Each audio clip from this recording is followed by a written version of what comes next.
This is the second part of the technical analysis video. So इस video में हम क्या करेंगे, हम सबसे पहले देखेंगे कि क्या टेक्निकल एनालिसिस होती है. It is what is technical analysis.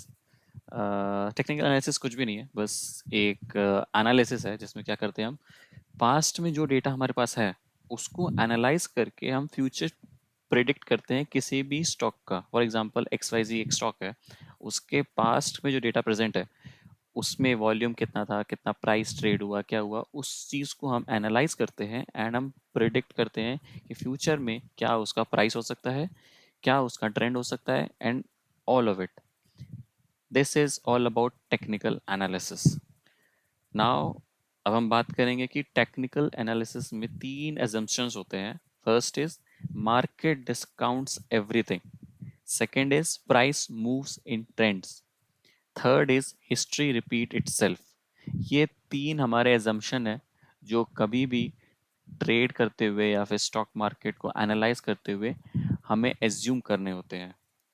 तो सबसे पहले पहले को डिटेल में जानते हैं, that is market discounts everything. इसका क्या मतलब है?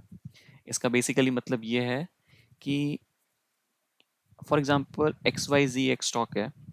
मार्केट में अगर इसकी न्यूज़ ये है कि ये स्टॉक फॉर एग्जांपल प्रॉफिट देने वाली है, फिर अनाउंस करने वाली है अपना क्वार्टरली रिजल्ट, सो प्राइस में उस चीज़ का इफेक्ट ऑलरेडी होगा.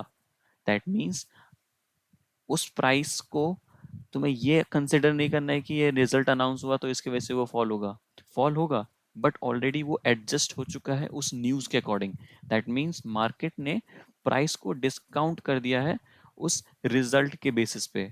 सिमिलरली अलग अलग तरीके हैं कि उसका पोटेंशियल प्रॉफिट कितना होगा, ग्रोथ क्या होगा, जो भी इन्वायरमेंट है उस कंडीशन के अकॉर्डिंग मार्केट ऑटोमेटिकली प्राइस को डिस्काउंट कर देता है. That means price is everything.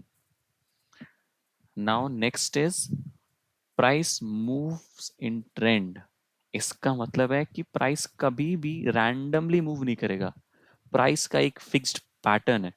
That means उसकी तीन ही पैटर्न है. पहला पैटर्न ये है कि price move in up trend, down trend और साइडवेज मार्केट. इसका बेसिकली मतलब ये है कि प्राइस कभी भी डायरेक्टली ऊपर नहीं जाएगा, डायरेक्टली नीचे नहीं जाएगा या फिर साइड में ट्रेड नहीं करेगा. एक ट्रेंड फॉलो करता है, थोड़ा टाइम ऊपर, फिर थोड़ा सा नीचे, फिर थोड़ा ऊपर, फिर नीचे. That means this follows a trend. अगर कभी भी एक अप ट्रेंड कंफर्म होता है, that there is a possibility, मतलब कि एक चांस है वहां पर कि वो आगे भी कंटिन्यू होगा. हमेशा प्राइस का मूवमेंट एक चांस होता है, कोई भी कंफर्म कुछ नहीं होता है. Now next is history repeats itself. इसका सीधा सा मतलब ये है कि कोई भी अगर स्टॉक है, for example XYZ he stock है एंड वो 200 रुपए के शेयर प्राइस पे आके डाउन हो जाता है, सेकेंड बार भी वो क्या हुआ, डाउन हो गया, then there is a high possibility third बार जब वो आएगा तो मोस्ट चांसेस यही है कि वो वहां से डाउन हो जाएगा. ठीक है.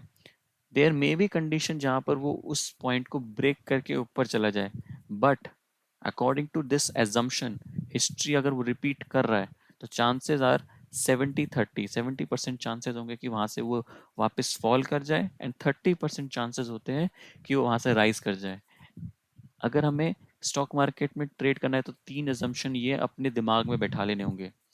अगर मार्केट हमारे से अगेंस्ट प्ले कर रही है, then there is always a stop loss. That means हमें एक स्टॉप लॉस को फॉलो करना होगा कि इससे ज़्यादा मैं स्टॉप हो जाऊंगा, इससे ज़्यादा मैं लॉस नहीं बियर कर सकता हूँ.